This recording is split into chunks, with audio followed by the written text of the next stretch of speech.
Story 1: The Priestly Blessing and the Passing of Peace. In the traditions of ancient Israel, where words were not spoken lightly but carried weight, intention, and presence, the act of blessing marked not the beginning of something, but its completion, a sacred sealing of what had already been lived, and among the most enduring of these is the priestly blessing, delivered by the descendants of Aaron, spoken over the people as both protection and release. And unlike commands or laws, the blessing did not instruct or correct, but affirm, recognizing what had been carried, what had been endured, and what had now reached its rightful end. The words themselves, "May the Lord bless you and keep you. May his face shine upon you and be gracious to you. May he turn his face toward you and give you peace," were not simply poetic, but structured, intentional, moving from protection to favor, to peace, reflecting a progression that mirrors the journey itself, from survival to alignment to rest. And in this, the blessing becomes more than a closing statement. It becomes a recognition that what has been walked through has meaning, that the path, with all its trials and movement, has led to a place where something can now be received rather than pursued. The act of giving the blessing was equally significant, often performed with raised hands, a gesture that symbolized both offering and covering, creating a moment where the individual or community stood still, not striving, not reaching, but simply receiving, allowing what has been completed to settle, to be acknowledged, to be honored. And this pause is essential, for without it, even the most meaningful journeys can pass without integration, without the understanding that something has truly shifted. In many ways, the blessing serves as a bridge, connecting what has been to what will come next, not by pushing forward, but by anchoring what has already occurred, ensuring that it is not lost, that its impact remains present, carried not as weight, but as peace. And within this, we see that completion is not emptiness, but fullness. Not an ending to be rushed past, but a moment to be stood within, recognized as sacred in its own right. The priestly blessing reminds us that closure is not always found in resolution or explanation, but in acknowledgement, in the willingness to pause and say, "This has been lived, this has been carried, and now it is enough." And in that recognition, something shifts, something softens, allowing what was once active to become integrated, to move from experience into understanding, and from understanding into peace. This story reveals that not all power is in action, that there is a different kind of strength in stillness, in allowing something to end without forcing what comes next, and that the most meaningful transitions are often quiet, marked not by noise or declaration, but by a deep sense of completion that does not need to prove itself. In the end, the blessing stands not as a conclusion, but as a sealing, a gentle placing of hands over the journey that has been walked, affirming that it mattered, that it shaped something real, and that what comes next will carry forward not the weight of what was unfinished, but the peace of what has been fully completed. Story 2: Shinto Rites and the Blessing of Renewal. In the traditions of Shinto, the indigenous spiritual practice of Japan, the world is understood as alive with presence, filled with kami, sacred spirits that inhabit nature, place, and moment. And within this worldview, completion is never an empty ending, but a transition, a movement from one state of being into another, requiring acknowledgement, purification, and renewal. And the rites that mark these traditions are not performed as grand declaration, but as intentional acts of alignment, bringing the individual or community back into harmony with both the seen and unseen world. Among these practices are seasonal and life cycle rituals, such as misogi, a form of purification often involving water, where individuals cleanse themselves not only physically but spiritually, releasing what has been carried, allowing the residue of experience to wash away so that what comes next is not burdened by what has already been completed.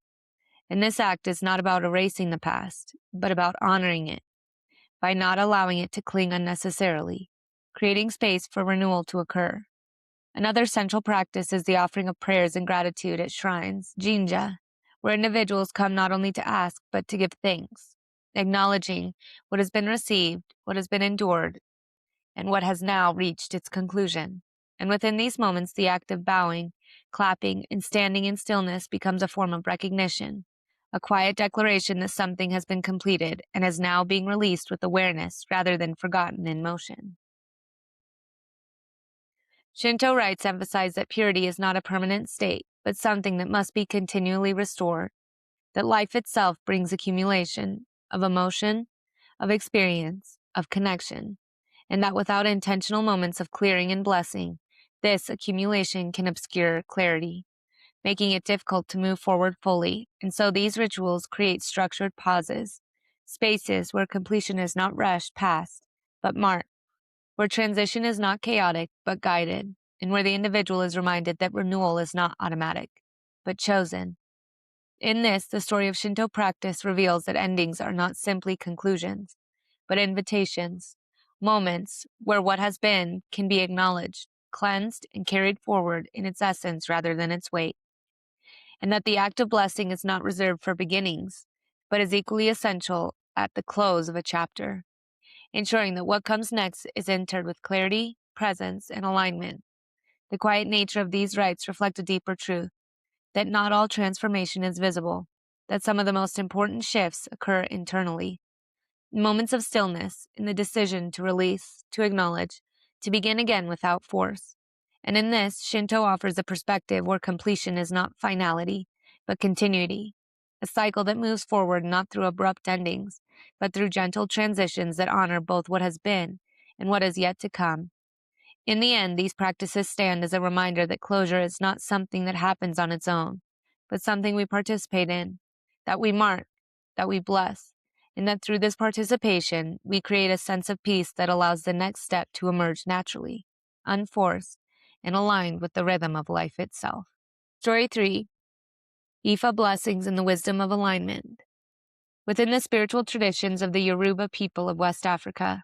the system of Ifá stands as both a guide and a bridge, connecting the human experience with divine wisdom through a structured yet living practice. And at the heart of Ifá is not only the seeking of answers, but the act of alignment, the understanding that life unfolds most clearly when one's actions, intentions, and spirit are in harmony with deeper truth. And within this system, blessings are not given casually, but as affirmations of alignment, as recognitions that something has come into balance, that a path has been walked and understood, and that what follows can now emerge with clarity rather than confusion. The Babaloa, the priest of Ifá, serves as the interpreter of this wisdom, using sacred tools such as opele or ikin palm nuts to access the patterns of the Udu Ifá, a vast corpus of verses that contains stories, teachings, and guidance. And through this process, what is revealed is not a fixed destiny, but a reflection of current alignment, a mirror that shows where balance exists and where it has been disrupted. And when a person receives a blessing within this system, it is not a passive gift, but an active acknowledgement, a confirmation that certain conditions have been met, that certain lessons have been integrated, and that the individual is now positioned to move forward with greater clarity and support. These blessings often come after ritual acts such as offerings, reflection, or correction, emphasizing that completion is not simply the passing of time,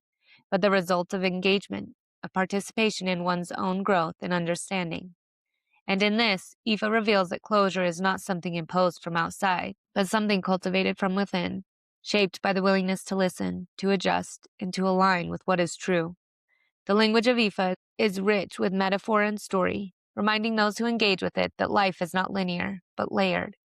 that each moment contains multiple possibilities, and that the role of the individual is not to control every outcome, but to move in accordance with wisdom, allowing the path to unfold in a way that reflects both intention and awareness. And when a blessing is given, it marks a point of readiness, a moment where the individual has come into enough alignment to receive what is next without distortion. This story reveals that completion is not simply about ending, but about understanding, that what has been experienced must be integrated to become meaningful, and that blessings serve as markers along the path, signaling that something has been learned, that something has shifted, and that the individual is now able to move forward with greater clarity and purpose. In the end, Ifá teaches that life is a continuous process of alignment,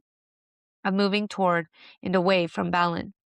and that the act of receiving a blessing is not the conclusion of the journey, but a recognition of where one stands within it, a moment of clarity that allows the next step to be taken with confidence, awareness, and a deeper connection to the path ahead. showing that what remains after completion is not emptiness, but wisdom, carried forward into whatever comes next. Story 4. Druid Blessings and the Sacred Closing of the Circle. Within the traditions of the ancient Celtic peoples of Ireland, in the British Isles, where the natural world was not separate from the spiritual, but intertwined with it, the Druids served as keepers of wisdom, ritual, and the unseen rhythms that guided life. And within their practices, every beginning and ending was understood as part of a greater cycle, a turning of the wheel rather than a final point. And so when a moment of completion arrived, it was not dismissed or rushed past, but marked with intention, often through spoken blessings that acknowledged both what had been and what would follow, creating a sense of continuity rather than separation. These blessings were not rigid or formulaic, but flowed through language that reflected the land, the elements, and the interconnectedness of all things, calling upon earth, air, fire, and water as witnesses and participants in the transition, grounding the individual within the larger web of existence and reminding them that their journey was never isolated, but always part of something greater. One of the central symbolic acts within these traditions was the closing of the circle, a ritual space created for ceremony, gathering, or reflection, where participants would enter with intention and leave with awareness. And at the end of such a gathering, the circle would be formally closed, not as a dismissal, but as a sealing, a recognition that what had occurred within the space was complete, integrated, and now carried forward beyond its physical boundaries. This act of closing held deep meaning, for it reinforced the idea that experiences must be acknowledged to become part of one's understanding, that without closure, moments remain open, unresolved, and unable to fully integrate into the self. And so the blessing spoken at the end became a way of honoring what had been shared, what had been learned, and what had been transformed, allowing participants to step forward not as they had entered, but as those who had been shaped by the experience. Druid blessings often carried themes of protection, guidance, and continuity, wishing safe passage into what came next while affirming the value of what had already occurred. And in this, they reflect a broader truth within Celtic thought, that life moves in cycles, that endings are inseparable from beginnings, and that each transition holds its own form of sacredness when it is recognized and honored. This story reveals that completion is not simply the end of action, but the integration of meaning, that what we walk through must be acknowledged in order to become part of us, and that the act of blessing creates a bridge between experience and understanding, allowing what has been lived to settle into something that can be carried forward without confusion or fragmentation. In the end, the Druid tradition of closing the circle stands as a reminder that nothing is ever truly isolated, that each chapter is part of a larger movement, and that by marking our endings with intention, we allow our journeys to remain whole, continuous, and aligned, showing that closure is not about stopping, but about completing in a way that honors both the path behind and the path ahead, leaving nothing unfinished, nothing unrecognized, and nothing without meaning.